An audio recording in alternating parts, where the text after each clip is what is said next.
Tolonglah hati-hati dengan dosa ghibah. Ramai orang dia boleh jaga solat, tapi dia tenggelam dalam dosa ghibah. Ramai orang dia boleh tutup aurat, tapi dia tenggelam dalam dosa ghibah. Ramai orang dia berilmu bukan tak tahu, tapi dia tenggelam dalam dosa ghibah. Ghibah ni apa?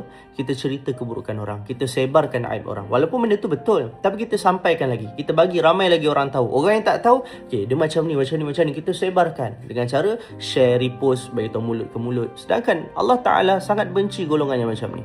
Allah Ta'ala bagi tahu apa? Wailul likulli humazatil lumazah. Celakalah pengumpat pencela. Mana orang yang mengumpat mencela ni celaka. Dan Nabi SAW beritahu, cukuplah orang ni dikira pendusta bila dia menyampaikan segala benda yang dia dengar. Maksudnya, semua benda yang kita dengar tu belum tentu betul. Maka berhati-hati.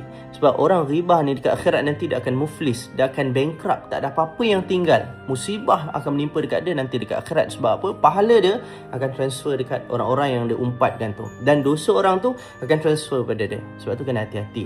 Takut-takut kita ni dah banyak pahala dah, tapi macam air dalam baldi tu kita dah penuh kan dekat akhirat nanti. Lepas tu kita bocor kan, keluar air tu tak ada apa yang tinggal. Semua benda kita nak share, alih-alih rupanya kita binasa. Tak marah, nasihat.